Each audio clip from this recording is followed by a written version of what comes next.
Kita beralih ke informasi lainnya. Wakil Menteri Pertanian Sudaryono bersama Rektor Institut Pertanian Bogor melakukan kunjungan strategis ke salah satu institusi riset pertanian di Belanda. Dalam perbincangan bersama Rektor IPB, Wakil Menteri Pertanian Sudaryono mengungkapkan kunjungan tersebut sebagai upaya untuk mendorong percepatan transportasi pertanian. Dan berikut informasinya. Assalamualaikum warahmatullahi wabarakatuh. Selamat pagi, salam sejahtera, salam sehat untuk kita sekalian. Saya saat ini berada di Den Haag, negeri Belanda bersama Profesor Dr. Arief Satria, Rektor Institut Pertanian Bogor atau IPB University. Kita membawa ini, Prof, ya, membawa misi ekonomi, misi pertanian, misi pangan.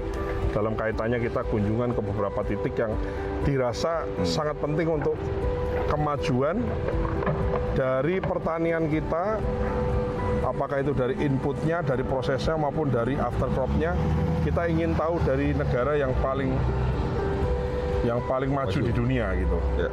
Itu kira-kira, Prof. Mungkin ada tambahan, Prof, untuk disampaikan kepada kawan-kawan semua? Ya, kita perlu banyak belajar dari Belanda karena Belanda memang punya sejarah yang sangat lama dalam membangun pertanian dengan teknologi modern, dan apalagi Wageningen University itu adalah perguruan tinggi terbaik nomor 1 di dunia di bidang pertanian. Kita kemarin sudah ke sana untuk melihat sejauh mana breeding yang paling canggih untuk bisa menghasilkan benih-benih unggul, baik untuk perikanan, baik untuk pertanian hortikultur, maupun kita melihat bagaimana smart farming bisa dikembangkan termasuk melalui smart apps, aplikasi yang saya kira sangat modern yang bisa memandu para petani dalam rangka untuk melakukan kegiatan penanaman. Karena memang agriculture, Prof, ya, saya lihat memang ini sudah ke arah semua itu bagaimana manusia itu mengontrol sebanyak mungkin komponen dari tumbuhan yang kita pelihara. Apakah itu cahayanya, apakah itu fotosintesisnya, apakah itu perbenihannya, airnya, nutrisinya, dan lain-lain, Prof. Termasuk bagaimana kita mengontrol dalam sebuah tanaman supaya tumbuh bagus itu kan ada dosis atau ada resep. Nah, resepnya itu dimasukkan di dalam sistem sehingga tanpa manusia harus ngukur-ngukur lagi.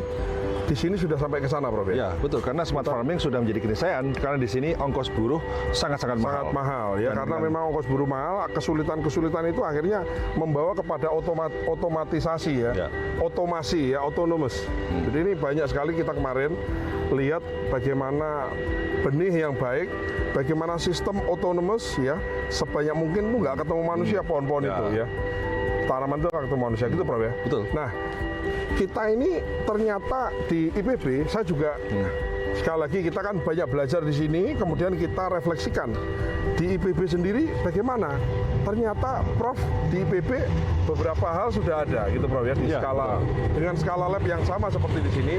Tinggal di sini skala lab di Wageningennya sudah bisa di-apply untuk kegiatan bisnis, hortikultura untuk greenhouse dan lain-lain. Nah, kita tinggal challenge-nya adalah bagaimana di IPB, Prof. Gitu kira-kira. Betul. Jadi aplikasi misalnya Sipindo, Smart Seed yang kita kembangkan itu dengan Belanda juga kita kerjasamakan. Tapi itu memang masih fokus pada hortikultur dan untuk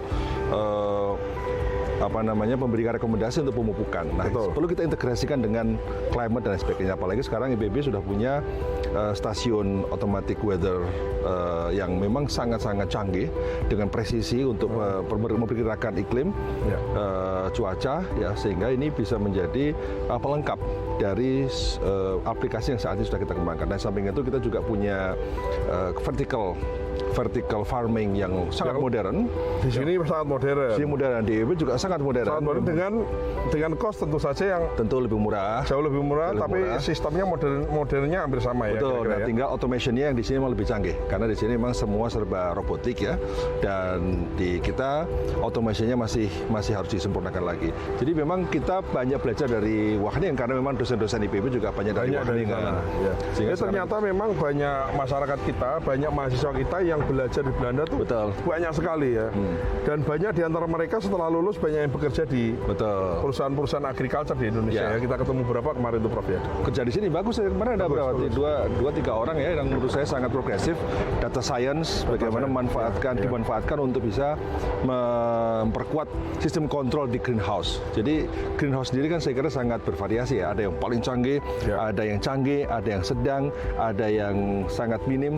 Saya kira kita di Indonesia perlu meng-adjust ya, kira-kira mana yang paling pas. Makanya kalau greenhouse kan tentu saja kita perlakuannya pasti beda sama yang di sini.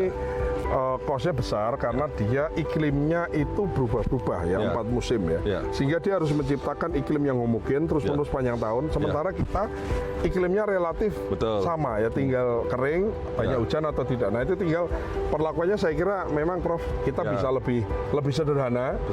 Kalau sederhana itu artinya lebih simpel, artinya biayanya lebih murah gitu ya. Tidak perlu kaca, bisa jadi juga plastik, fiber dan seterusnya Prof ya. Ya betul, dan kita memang untuk greenhouse kan untuk tanaman-tanaman tertentu saja. Memang untuk tanaman yang memiliki value tinggi untuk mengurangi risiko hama dan penyakit, memang greenhouse yang canggih sangat diperlukan. Tapi kalau untuk greenhouse yang sederhana, greenhouse yang canggih untuk tanaman-tanaman yang nilai ekonominya rendah, ya rugi. Kalau untuk rendah ya tinggi, kalau untuk rendah rugi kita ya. Sehingga memang yang sebenarnya kita perlukan adalah bagaimana membangun satu bisnis untuk sarana penunjang pertanian.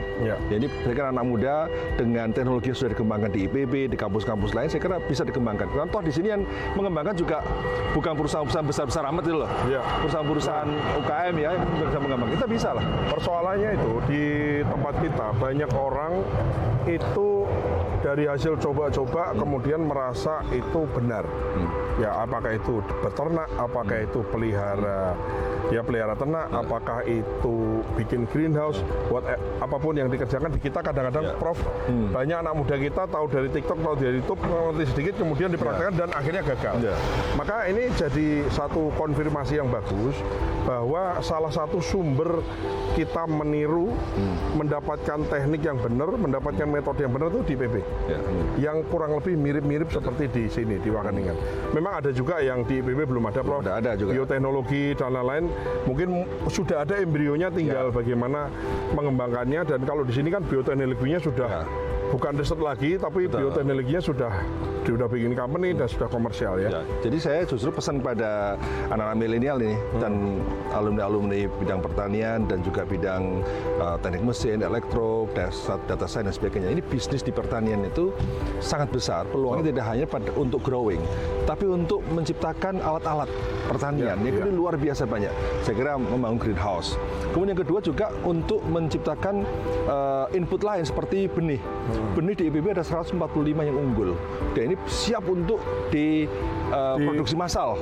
Nah, tapi kita butuh industri benih yang kuat sekali. Dan saya yakin makanya salah satu kesempatan kita adalah bagaimana barang di IPB dengan pertanian kita sudah kolaborasi Prof. Sudah.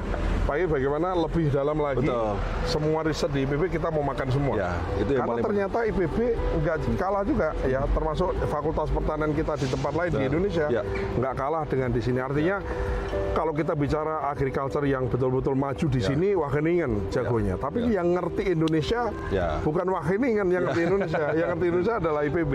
Ya adalah fakultas pertanian ke universitas lain, apakah Pajajaran, Hasanuddin, UGM dan seterusnya. Prof ya. Siap. Jadi itu satu, kita adalah kunjungan ekonomi, delegasi ekonomi khususnya untuk pertanian dan pangan, mencari solusi terbaik Prof ya kita ya.